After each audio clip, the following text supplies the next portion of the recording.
let's start this. Let's start this show. I am going to share my screen. I did say that, and then it was just my computer's very slow this morning. I don't know what's happening. I'm going to do that, but I don't know if it's going to work. Yeah. Exactly. You know, let me just close something in the background because I think it might be taking up space. Okay, there we go. So we're talking about August transits, right? So first things first, I want to say that this key code we actually did in the last call. So I'll touch on it, you know, kind of before we get into the meat of it, but we're really focusing on these next 5 that are going through. But let's do what we always do, which is kind of read the progression to see, okay, how is the energy changing as we move through the month of August, right? So we're you know, in 2 days, you know, and through the beginning of August, we're in the energy of key code 33, which is wisdom, and it's the archetype of the sage. Now we take that wisdom and we move into facilitation. And then we move into understanding, which is holistic understanding. From there, we move into commitment. And from this commitment, we move into intimacy. And then we move into resolve. So I'm curious for you, it's always so fascinating to read how these, you know, how we move through these. Anything standing out for you, Katy? The first thing I actually noticed was kind of looking at, I have 33, 4, 59 and 40. So I always pay attention. So I actually pay attention to the ones I don't have more, like you said, because that for me can be more of the learnings of like, oh, okay, so 7 might be a different energy and I have the other end of it. So I know, again, we've talked about, haven't we, when we're looking at the transits, if we have a hanging gate, knowing where they are. And so 7 does complete one of my hanging gates. So yeah, I was like, oh, okay, what's gonna happen on the 5th of August with me being the guide? What's gonna happen there? Yeah, and just thinking about that channel, right? It's like that is all about leadership. It's like leading with humility. It's new world leadership. It's not hierarchical, top-down leadership. So seeing what it empowers you to do, yeah. And it's a really powerful thing to look at. I don't think I have any. I have got 33 and I've got 4. I don't have these other ones. Okay. And I don't have 31. Yeah, you know, so it's worth going through and looking. It's like, okay, well, do I have a hanging gate that this will then, you know, complete? So, you know, when I look at this, this to me seems like the progress of a leader, right? Like this is you know, we're using our wisdom now. We're leading people, and we're really trying to understand what we're doing from a more holistic place. Why? So we can make more intentional commitments. And from these commitments, we're checking in with who we're serving. Is it working? Is it needed? Is this what people want? Right? And then from there, again, there's kind of this little like, all right, so what are we going to do with what we've gained through this month? So lots and lots to talk about. And let's take a look at what these look like from a center's perspective, right? So as you probably know, we have a different name for the centers in the Success Codex, and we hold them differently. You know, yes, we're talking about transits and lighting up different channels, but the truth is the Success Codex doesn't really work in terms of the centers. It doesn't work in the same way because we don't have a design side with the Success Codex. But the centers are still valuable. And what I found is that, you know, these centers bring an energy and they each have their own role in our ecosystem of success. And so we've renamed and kind of reworked what these centers are. We all have access to them all the time, and they're all conditioned all the time, right? Because we are alive, and whether it's, you know, open or undefined, if you're in business, you've been conditioned, right? If you're alive, you've been conditioned. So we work with it a little bit differently. And we really just are looking at like what's the highest expression versus the lower expression, and that's it. But so let's look at kind of how this goes, because this is very rainbow. We've had some months where it's just all one color, maybe one different, right? But so we're starting in the impact center, the throat center, which is about influence, the world, right, through our expression and through what we create. Then we're moving into this navigation center. So 7's going to help us navigate, which is how we set the course and decide, we're orienting ourselves in space and helping us to make moves that are aligned. Then we move into, so navigation is the G center. Then we move into the Ajna, or the strategy center, where we take what we've learned and now we're putting some structure behind it.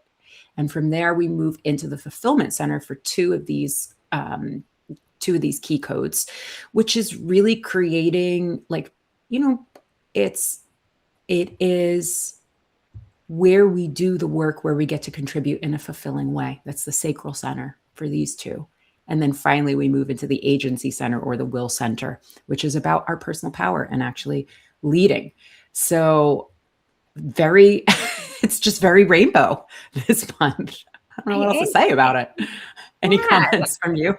No, like I said, I remember before we had one where pretty much we did all the gates of the throat, didn't we? They were like in a row, and it's very, very themed. Whereas this is it's mixing it up a little bit. I like it. It is. And so, the moving through these in terms of like what center they're in also gives us another clue as to how we use this, right? So wisdom, which we're, about to be in, because today we're recording this on the 28th, but beginning of August, right? We're in that impact center. We're speaking, we're sharing, we're using our words, we're creating, right? This manifestation and expression, right? And then we're going to move into like, okay, which way do I want to go? And then we're going to move into, okay, know which way I want to go. How do I want to do this? And then we start doing it, right? We're really kind of like where we are, it's a little bit more of setting the stage, but we're doing it by reevaluating kind of where we're at in terms of our commitment to it. And again, this intimacy piece. So, and then finally, we're just, in our power. So it's fun. I like looking at it that way, but let's get into each of them. I'd say it feels quite quick. Sometimes, we stay. My computer's really slow today. Sorry. It feels quite quick. Like sometimes we stay in a phase for a long time, whereas we're moving quite quickly into the action piece here. That's what I see. Yeah. It feels like we're exactly. Sometimes it takes a lot longer time in the different centers, but here we're moving quite quickly. It's like, yeah, okay, we got it, let's go. Yeah, exactly. And remember, like, if you're thinking astrology, it's like a little bit different, right? Like we've kind of been in it. So usually the astrological signs change around the 20th, 21st of the month, right? So we're really in Leo season all the way up until here. And then we move into Virgo, right? And so Leo does have this kind of like leadership, shining, sharing, creativity, joy. There's a power, there's a tension, right? So that's also another undercurrent that's moving through these. And then Virgo is like a little bit more of like habits and service and health. And like, it's a little bit more, it's like a little bit more grounded, right? And it is an earth. We move from fire to an earth sign. All right. So like I said, I just want to touch on 33 again, but I want you to go back and actually watch the end of the last call that we did if you want to go into depth with 33. But 33 in the throat center, it is wisdom from our life experience. Right here, we become this archetype of the sage. And how do we become the archetype of the sage? How do we really harness the wisdom? Through our self-reflection and reflection on our experience and the experience of others. So we're moving through life, and then we reflect on what we've learned. And then in true impact center ways, we share it with the world. Okay, so that's what we're moving. That's kind of the beginning of the month. And now from August 10th on, we move into key code 7, which is facilitation, right? So again, it's facilitation. It's the archetype of the guide. When you are in alignment, you will be empowering people. And when you're out of alignment, you will fall into these patterns, old patterns of hierarchy. So facilitation is a form of leadership, right? But it's not leading from the podium. It's not leading from ego. It's not leading from hierarchy. Okay, this is leading from a belief that everyone has their own answers. And it's my job as the facilitator to help them access it. So that's going to be that theme for this, 5-6 day window, right? So my key to success is guiding others to find their own answer, right? Notice I said guide, not not advice giver, right? That's a very different archetype, to guide versus to give advice or to give answers. So you're going to be activating success by creating opportunities and space for people to discover their own answers. If you are a service provider, really, really powerful, really, really important. And something to kind of think about as you're moving through. And how do you block success? By thinking hierarchically and causing separation, right? When I think that I'm above someone, or when I think that I'm below someone, it creates separation. And from a space of separation, I have less power, agency, influence, magic as a leader, right? So the hierarchy, old world, new world, we're all valuable. And so that's the undercurrent that I'm inviting you to step into, that we're inviting you to step into during this transit. Right. And so in terms of how to apply it, and Katy and I went back and forth with this one because I was struggling a little bit with this one, kind of thinking about like, there are different ways. Not everyone is necessarily working with clients, but this can even apply if you're not working with clients. It can apply in any everyday relationship. And so what we kind of came up with, and this is actually mostly Katy, so thank you, Katy, is practice coaching and guiding versus advice giving, right? And, really the reason that we're encouraging you to do this is because when you give advice, right, if someone comes to you for help and you just give them the answer, we subconsciously, accidentally create dependency. And dependency is a form of hierarchy, right? It's the old adage, teach a man to fish. Give a man a fish and he eats for a day, teach a man to fish. And, we want to teach our men and our women how to fish. We want to help them to find their own answers. And so how do we do that? Well, we do that by asking questions that help them get to those answers. And when like we really want to be like, as a facilitator and maybe as a coach, right? And thinking of like a kind of traditional archetype of the coach, when they hit those answers, we want to celebrate that with them. We want to reinforce, yes, you came to this yourself. We want to empower them, right? That's that alignment cue. What do you think, Katy?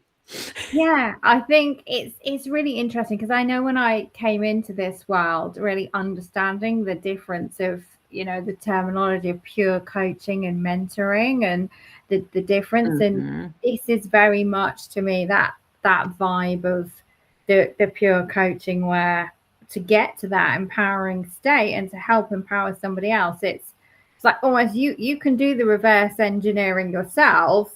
And that's how you kind of pick the questions, because you can think, okay, because that's where it's the guide. You're guiding them through a path that maybe you see that they can't quite see yet. So, you're not telling them it's over there. You're sort of helping them go left, go right. And so they get there with a bit of a guide, because you can see maybe what they can't see. So you can guide them to, but you're not actually telling them. And I noticed that actually with my dad, just in general, he does default to, he prefers if someone else does things for him and tells him the answer. But then when I've gone, he's still stuck and he can't use his computer. So it's kind of like, it doesn't help him. He feels it helps him in the moment if I just do it or give him the answer. But then when I go home, he's like, I can't find the thing.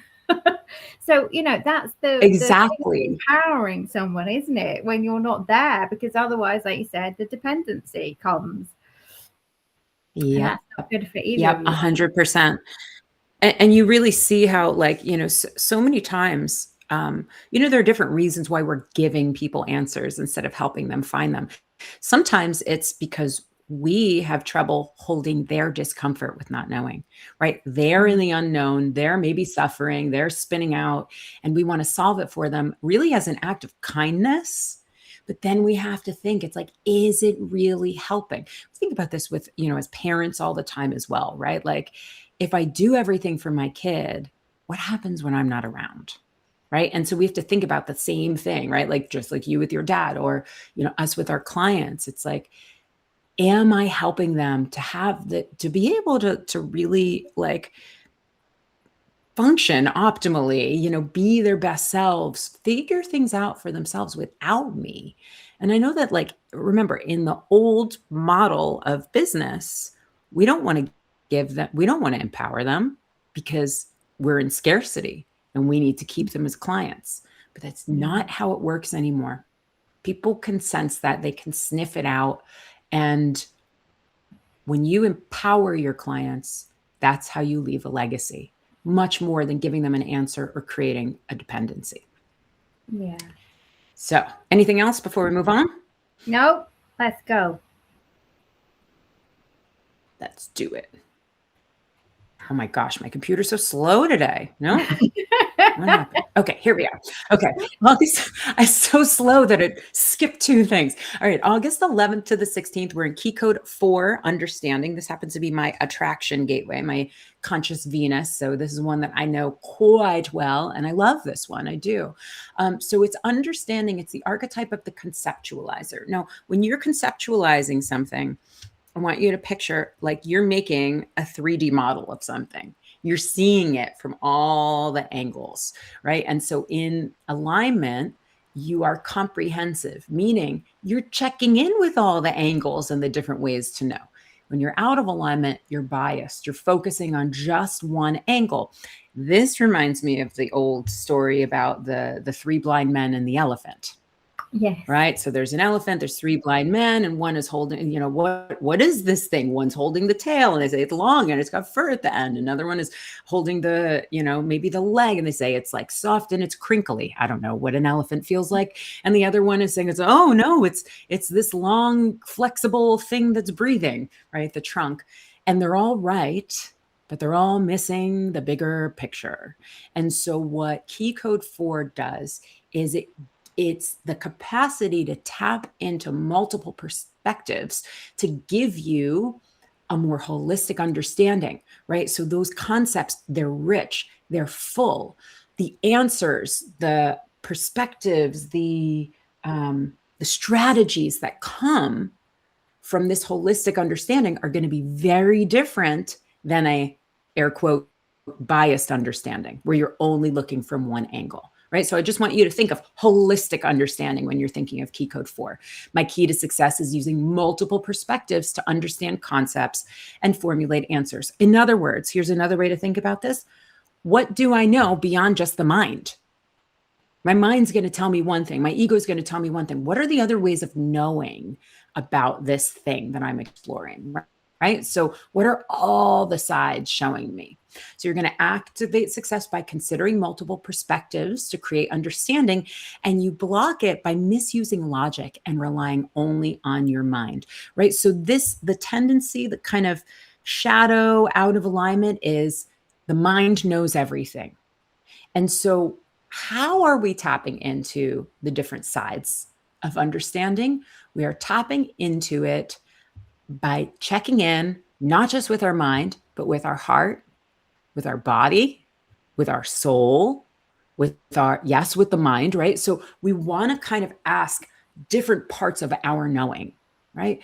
So internally, yes, we also want to look at it from different angles. So we might want to collect some different perspectives, but so we're going to apply it by looking at your business from a different angle.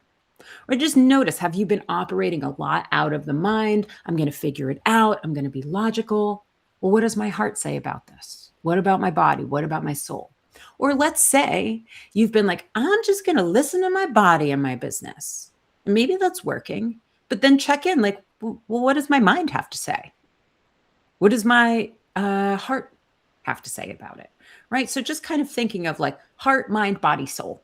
Those are kind of the main four perspectives that we're taking to try and expand just kind of the normal 3D, not necessarily limitation, but kind of tendency of, remember, this is in the ajna or the strategy center. So it's going to go to the mind first. We just want to make sure it expands beyond that. Right.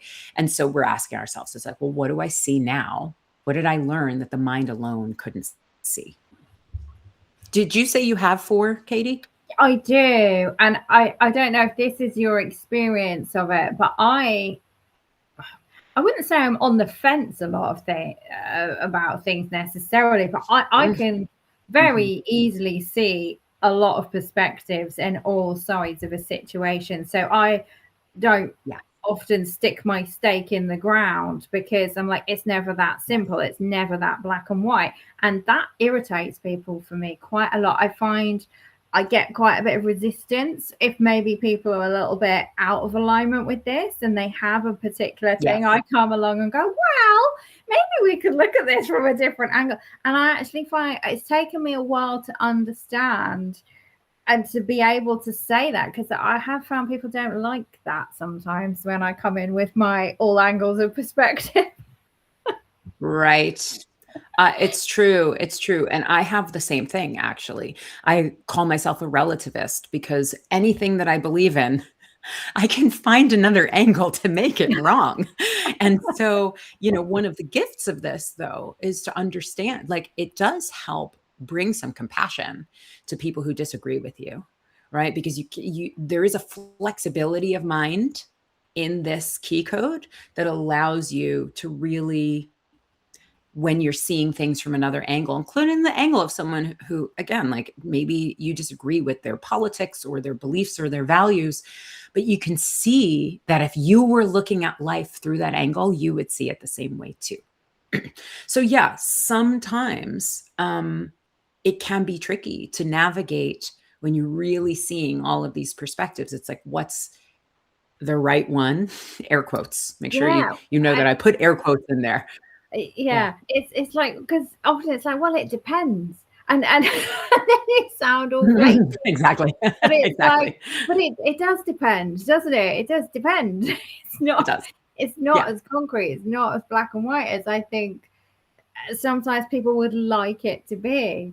So yeah, right. I think obviously, like, that can annoy people sometimes. But I think it's a great, if you can tap into it, having a bigger perspective and looking at all angles, it's so much more cordial for relationships and understanding and disagreements. Trying to look at it from somebody else's perspective and understand. If there was more understanding in the world of other people's positioning, perspective, lived experience, life experience, how did they get to where they got to?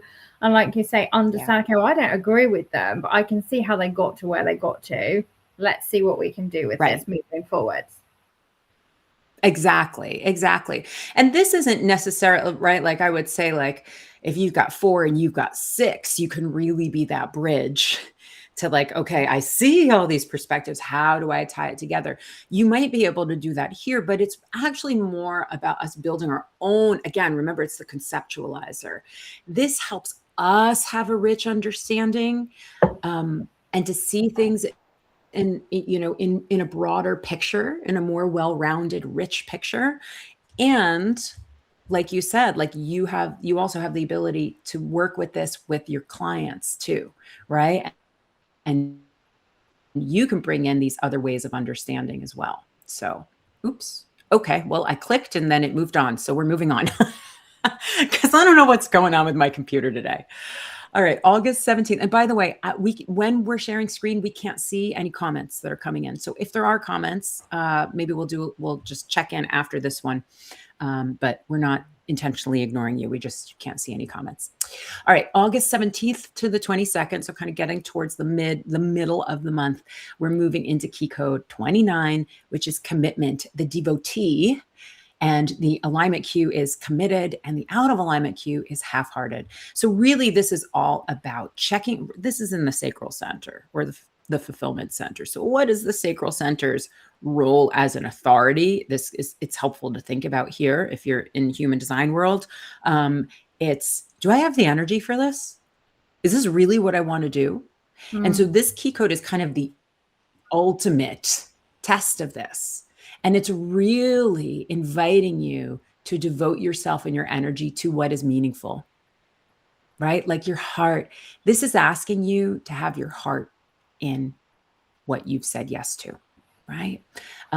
Or at least have the energetic capacity to do it.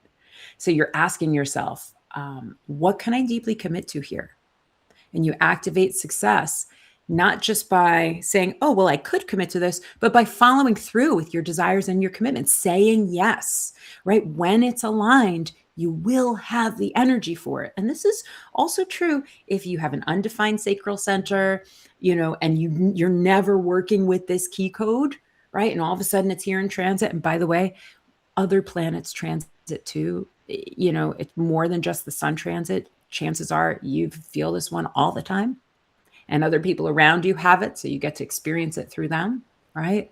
But so this is a really great chance, and we'll talk about this in the next slide, but to kind of reevaluate your commitments, right? You block success by avoiding commitment or overcommitting, right? This wishy-washy, well, I don't want to commit to anything. Well, what does that mean? You're never moving forward. Or you just say yes, but you haven't checked in with yourself first, right? So in terms of applying this week, the 17th to the 22nd, get out your calendars and you're going to write, reevaluate my commitments. So think about the big ones and maybe a few small ones, and particularly around your business. It could be commitments to strategies. It could be even things like platforms that you use, software that you use, that you had oh yeah, I'm going to use this and I'm going to create content from it. Have you been doing that? Right? Is it still in alignment? Is my heart still in it? Right? These questions. And if it is, I invite you to recommit to it. Just internally be like, yes, I have the energy for this. My heart is in it. I'm going to do it. And optionally, you can decommit. We're not going to throw everything away, but decommit to one thing that you feel exhausted from or resentful about that you've said yes to. Depending on if other people are involved with this, it might take a little bit of planning, right? Like, oh, I said I was going to do this thing and I really don't want to do it. Maybe I can find a replacement, right? It might take a difficult conversation. But the thing is, when we are committed to things that are out of alignment, they drain our energy that we could put towards things that we're really excited about. So this is a worthwhile audit. Thoughts? I'm thinking I'm going to write it in my diary. You have convinced me. Because I don't have this one. And so often I think, again, if you're paying attention, the ones that I don't have, it's like, oh, well, actually, if I start noticing this week, I'm feeling a bit half-hearted about something, I'm going to pay attention and I'm going to listen to what is actually telling me, rather than just go, oh, okay, I'm feeling a bit meh about this week and move on. It's like, no, actually, because again, information is information.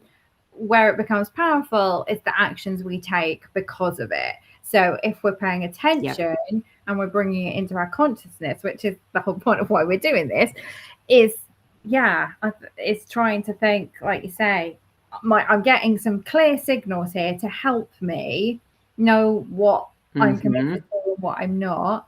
So yeah, I'm gonna pay attention to this one, Miss Ankhara. I'm gonna do it. Yeah, and I was looking at it. So I have the hanging gate of 46, which is on the other side of that. Right. Okay. And I have twice in my chart, in my human design, once in my success codex. Right. So, it's an interesting one. I feel like, yeah, I'm definitely, I have it written down on my calendar to do the same. And just, it's just a check-in. Like part of business, it's like, yeah, okay, we're doing things, we're posting, we're selling, we're marketing, we're leading. But this kind of behind the scenes work of just reevaluating is so essential, because once you get in motion, right? Like sometimes it can be a boulder running down a hill. And if that boulder is rolling down the hill and it's not in alignment, it's a lot harder to stop. So when we do these kind of periodic check-ins about these kinds of things, it can be really, really empowering. Well, yeah, I just as want to a stop lot my of share for a moment. business coaches, and if you are in business, we kind of are kind of picking an arbitrary date to put it in the calendar, like every 3 months, well, do it when the transit is assisting you. Yes, When you've got exactly. instead of just arbitrarily going once a quarter, we'll do it. It's like, no, this particular transit, the energy is actually supporting you and helping you to pick up the signals. Do it at the right time. Yeah, I love it. Exactly. Yeah. And I think that that's like one of the fun things about working with these transits, again, is that we like, it can kind of set the calendar for us. So, sometimes it's like you said, it's like, okay, well, I have a quarterly check-in, also very helpful. But when you have this energy, you might see things that you wouldn't otherwise see. Yeah. Okay. So we've got two more. Is it two more? 59, 1, 2, yeah, two more. And 40. 59, intimacy. 59 and 40. That's right. So August 23rd to the 27th, kind of towards the end of the month. Again, this is Virgo territory. We've reached a new sign, but this is a really interesting one because, intimacy, this key code is very much about our connection with others, but we can't ignore the fact that our capacity to connect with others has to do with our capacity to connect with ourselves. So I really do invite you to like think about your intimacy with yourself and others here. And we'll kind of talk through that. But it's the genius of intimacy. The archetype is the connector, right? I want you to think about if we were sitting across the table from each other, you and anyone you and me, Katy, or you who's watching, right, over a cup of tea or a cup of coffee. And I opened up vulnerably and I shared something. It immediately creates a deeper connection. So there's a vulnerability that is part of this. And through that vulnerability, we create an intimacy, right? If I came in and you sat down and I immediately start asking you these really, really deep, maybe personal questions, it might have the opposite effect. It might, maybe you're somebody who's just like, yep, I'm open, I want to go deep right away. But a lot of people, that can feel intrusive, right? And so the key with intimacy is actually boundaries, your own boundaries, but more than that, being able to attune to and check into other people's boundaries so that we know that we're creating intimacy and we're not being intrusive, because again, that intrusion will actually block the intimacy that we're seeking. If you have 59, or perhaps during this week, we might be craving more intimacy and more depth. So we can talk about that too. But my key to success is creating deep and intimate connections with others, with your clients, with your partner, with your friends, right? So this is going to be a week of lots of opportunity to feel close to people. And so the question is, how can I bring more vulnerability here? Because again, vulnerability is a gateway to intimacy. So you activate success by being honest, intimate, and vulnerable. And you block success by losing sight of and crossing others' boundaries. So again, we have to, like, our own desire for intimacy can't override our ability to tune in to see, is this person even interested in being open? Because not everyone is, right? So we have to create the environment that's safe for people to be intimate and open and vulnerable. We can't force it. And it can't be like an expectation, right? We can't judge people if they don't want to do that. right? So, in terms of applying it, I just want you to think about genuine relationships, right? In a genuine, authentic relationship, I want you to think of how you can build that connection, right? So, I gave one little thing, right? But there's more, right? Maybe you can reach out to an old client or a current client without any strings attached. Um, Ask them how they're doing, right? A question is not an intrusion necessarily, right? But like do it with gentleness. I was thinking about you, right? Don't be fake about it, right? But think about, is there someone who you feel called to connect with? I'm thinking about you. How are you doing? How is your business going? How has your healing journey been? Um, you know, maybe you can ask, is there anything I can help you with? But you don't even have to do that, right? No agenda, no strings attached. You're connecting for the sake of connecting here, right? Another idea would be to, share honestly and vulnerably with your list, your mailing list. Okay. But as I always say, like keep it from an empowered place, right? We're not using it as necessarily like a journal entry, but you just say like, here's what I've been going through. Have an honest, vulnerable conversation. And then at the end, invite them to ask, do you relate? What are your thoughts on this? Or, like, have you been experiencing the same thing? Ask an invitation for them to then reply. And so we can start kind of building these relationships. Yeah, I have Any this thoughts on one. this, Katy? I have this one. It's You in my do. codex, in my structure. So I Mm. very much look, when we first did all the codex training and I was, doing my certification, I was looking at it in terms of my business and, my email list and my automations and my, Mhm. keeping that intimacy, keeping that connection in anything I was, in the context of my business and the structure of my business and any automation, making sure I didn't lose it, making sure people, it wasn't that kind of cold, oh, you've received an email, for signing up. Yes. And so I very much Yes. used it in that context of the codex, that gateway specifically. But again, with the Mm. vulnerability and the sharing and the, I've had on social media, I am quite open with what I You share are, yeah. and what's happening. And I remember I booked a whole day out and I'd booked a venue and it was a group thing and only one person booked. And I shared that Mm. and, lots of people thought I was quite brave for sort of sharing it. And I went ahead with it and I did it. And it was amazing. Like we had a 1-to-1 in this beautiful venue for this day. But I think it connect, other people could connect because they also have businesses and they're also trying to run events and they're Yes. also trying to Yes. sell spaces and know how hard it is when you put it in. And I think I picked a day that was, I hadn't looked at the dates properly and there was a different event on this something. And, I, like you said, it's not a from, Mm. oh no, poor me, nobody booked on Right. my event, but it creates that connection because other people have those same experiences, fears, things. So yeah, I can Yes. see how this one plays out in my world. And like I said, minding that you don't, because I am so open, not being intrusive Mhm. when somebody else is like they're not used to that kind of energy. I've, since looking and working with this, that's much more at the front of my mind. Yeah. Yeah, and again, it's like it's this interesting dance of like, how much do I share?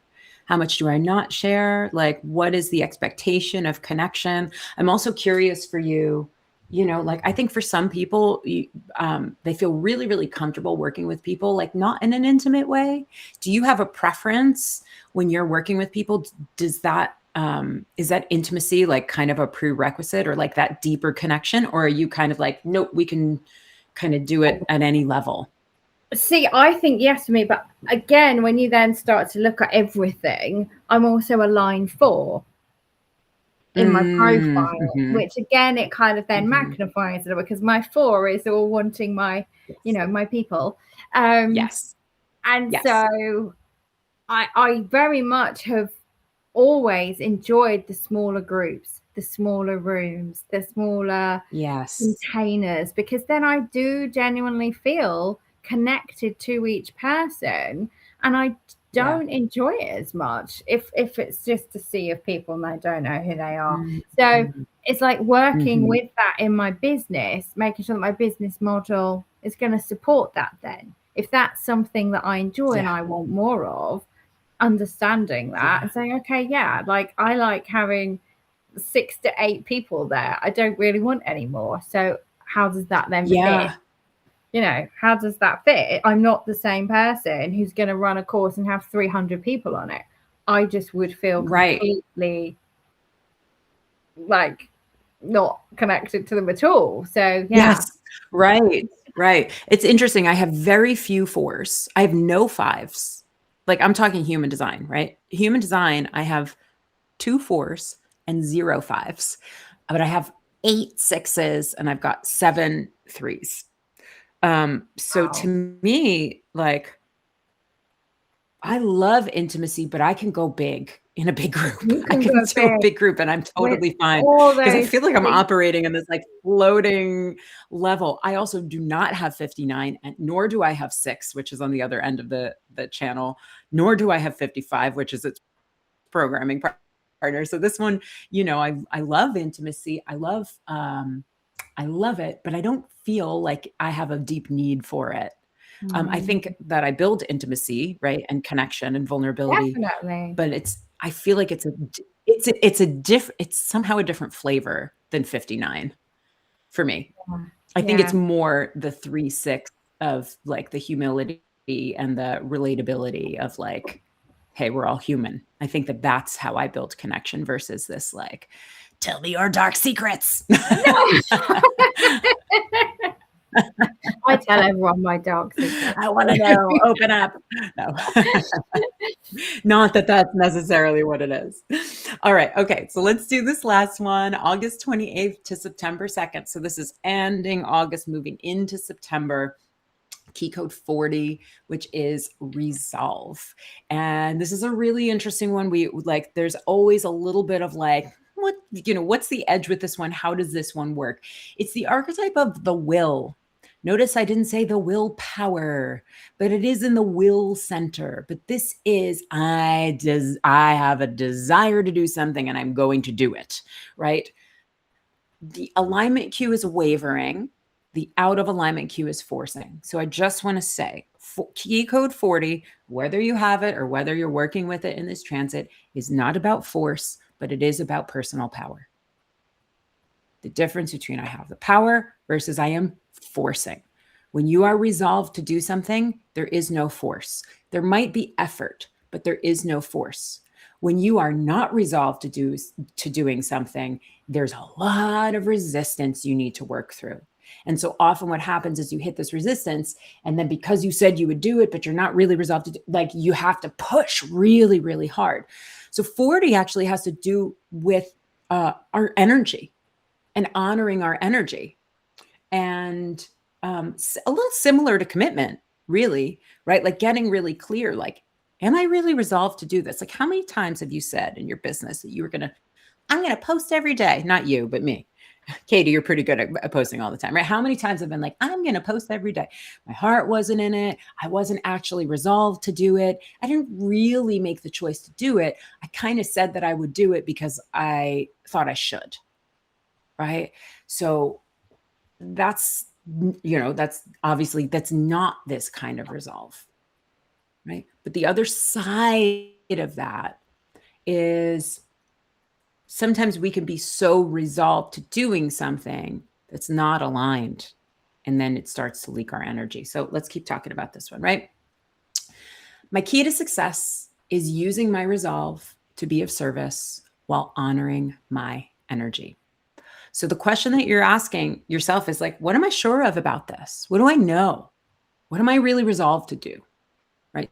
So you activate success by honoring your energy as you serve, and you block success by misusing your willpower and forcing things until you are out of energy. Right? So again, like energy is the big theme here. Okay, I have an unfinished bullet point here, but we shall expand on it. So the invitation for you in terms of applying it, so this end of August into September, Where am I forcing? Do a where am I forcing audit. Okay. And you're going to know that you're forcing because you're going to feel exhausted.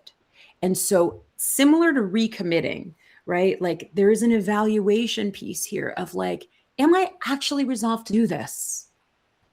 This isn't like, even do I have the energy? This is more about desire. Do I even want to do this?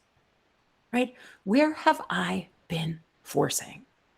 And where you've been forcing, here's the thing, you can still do the same action. But when you're doing it from a choice point of, I am resolved to do this, it's going to feel really different. But if you can't get to that point of resolution where, yes, this is what I'm doing, it's, you just have to be aware that it's an energy leak. Yeah. Any I thoughts on have this this one? one. I have this one. This is in my unconscious earth. And I remember looking at it when I first started doing my human design journey, and a lot of it was about working to rest. And yes, I have this ability and this kind of power there to serve and to like you said, like I kind of commit to these things and I have this unwavering thing and my energy is fully behind me. But equally, then that's it, I'm done and I stop. There is, it's not a a go on forever thing. It's, if I really desire something, I can do this thing, but then I'm done. So like you said, it's not the forcing until I run out of energy. That's not what we're doing. It really is this. I can see, and also I think this is quite an interesting one because I feel like conditioning wise, a lot of society is almost like kind of pushed into the out alignment of this key code in general, like like you said, using your willpower and kind of just do it and get it done and you can keep going and all this. But actually when I started leaning into this particular key code, it's like, no, even if you have this gate defined, you're still at the center defined, you're still not meant to just like forced to do all this stuff. So I think this is actually a really interesting one just to dive into in terms of where there can be a lot of conditioning around this topic. Yeah. I think so too. And I really like this one. I don't have it. I don't have it anywhere. And again, I also don't have the gate at the other end of the channel. So I really don't know it that well personally, but I do have a lot of clients who have this one. I have the whole channel, so I have the 3740. I do, yeah. So yeah. And 3740 is the channel, and 37 is also the programming partner of it. Yeah. Right. So they're meaning the opposite on the wheel, the opposition. So it's interesting, right? And like there is I think of like, because kind of what I'm thinking of, I'm going to stop my share so we can talk. Thinking of like, what's the difference? Oh, hello. Sandra said, I don't know what you were talking about because we can't see the chat when I share. But Sandra said, oh, this is totally me, especially when it comes to taxes. So we have to figure out what she meant there. Which transit was the taxes? Which one? Gate 40. Yeah. Okay. Yeah. So, I was just thinking about what's the difference between commitment and resolve, because they're cousins. So one is coming from more of like a fulfillment place, right? We can look at it in terms of the centers, the fulfillment, that sacral energy, that creative energy. Commitment, yes, like I have the energy to commit to this. I am committed to this. But committing to it doesn't mean that you're taking action with it. To me, the resolve is I'm not just resolved in mind. Like there's a force, right? The whole will center, it's very active to me. Like that's my experience of it. I've got the personal power and I'm moving with it, right? It's 51, there's movement. It's 26, there's that influence. It's 40, it's resolve. It's 21, that authority. But you're not just sitting with that. You're like channeling it into things. Sandra said resolve and saying, I'm going to do this, and then not following through. Right. So again, it's like when we reevaluate, you know, to me, resolve is less of a thought and it's more of an energy. Commitment is more of like a decision. The resolve is it's done. You know, have you ever made a decision you're going to do something but you doing it with the feeling of it's already done. This offer is going to sell out. It's already done. There's a level of like certainty that comes with it. That's different than commitment. Commitment is like, okay, I can do this, right? Resolve is like, it's done. So it's another way to think about that one. Yeah. So and also Sandra, like, yeah, I totally relate to that, right? Like how many things have I said I'm going to do? And then been like, am I really though? I don't know. I think that's a lot I know this is not about this, but there's a lot. I've done a deep dive into the Will Center recently to try and understand it, because I felt like just all the descriptions are, I never quite felt a real connection to it. So I have it defined, and the only gate I don't have defined is the 26. So I have, what was it, the 21, the 51, the 40. So I really wanted to get into it. And I do think there is this element of, again, like I said, with society, we're very much conditioned, I feel, in that center and with those gates into thinking that we should have this ability to be on and do this thing, when actually it's not designed like that. It's not how it sort of works. So all those commitments that we're not making to ourselves, because we end up, that is all tied then, isn't it, to your self-worth? Because if you're making the wrong commitments that you don't really desire and things, and then when you appear to let yourself down, it all builds up to thinking, oh gosh, why don't I ever follow through and say what I said I'd do? But actually it's just because we maybe don't have the right relationship or haven't looked into how that is actually supposed to work in the first place. Yeah. Wait, so is your will center also defined, or yeah, it is defined. And then Sandra said that she also has all the gates except 26. So that's interesting. Mine is undefined and I only have 21. That's the only one that I have there. But you know, it's like, I do think of, we call it the agency center. It's a personal power. There's a strength. It's not like a momentum the same way that the root momentum center is. It's like, it's around what we truly want, isn't it? It's desire. It's desire. Right. That's and getting clear and letting the desires lead us. Right. So like with 51 breakthrough, it's like, well, what does that have to do? Well, it's like you're evolving towards what? Towards what do you want to evolve? Right. You're going to one way or the other. Do you want to suffer through it, or do you want to do it with grace? 21, the authority. It's like, claim it. Well, this is what I want. This is how I want to lead. 26 is influence. But remember, the highest expression of influence is like helping people say yes to what they want and saying yes to what we truly want, influencing ourselves, right? So there is this theme. And then here with 40, it's like, are you going to do it? Is it what you want? Okay, then go and do it. And here's the thing, like, I'm sure we all know people who like everything they say they're going to do, they just do. They've got this like magical something. I would say that I'm guessing they either have like a like really, really deconditioned, well used, in the right place, like holding it in the right place, undefined will center, or they probably have a defined will center, you know. Just guessing, but that's what I've seen. In fact, you know, the people who've done their work on, you know, I guess deconditioning, or really just, you know, a lot of people say that the will center is about your worth and deservingness. Have you heard that?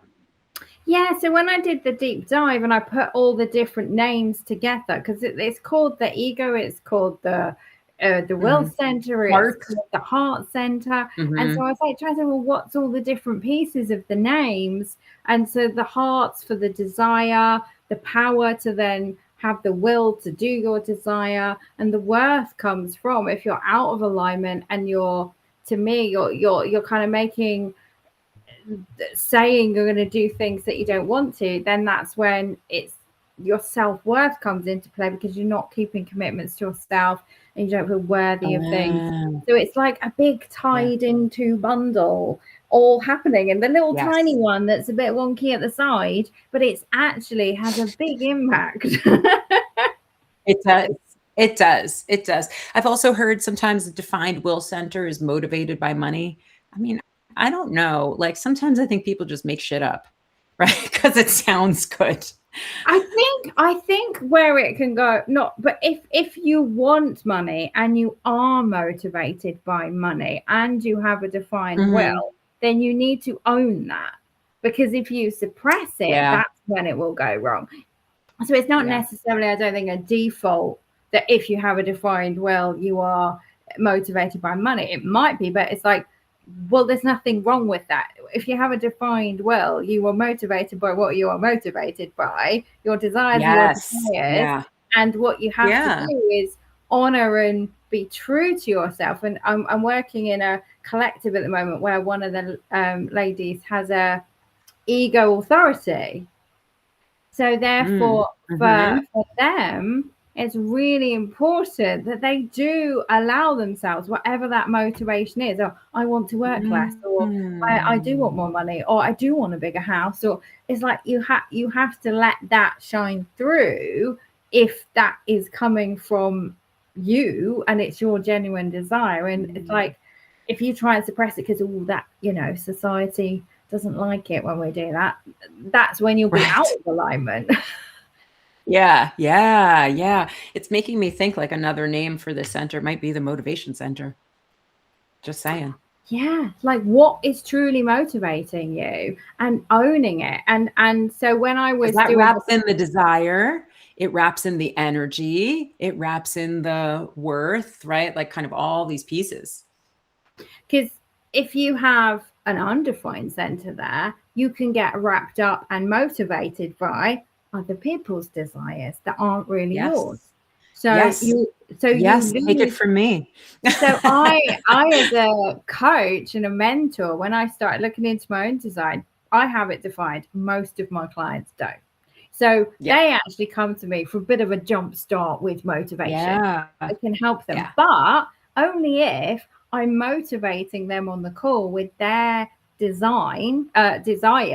Because if I'm motivating them with my desires, as soon as we get off the call, they're going to be left thinking, well, I didn't want that. So it's like I can jumpstart people's motivation, but as long as I'm actually paying really close attention and tapping into their desires, not passing mine on to somebody else.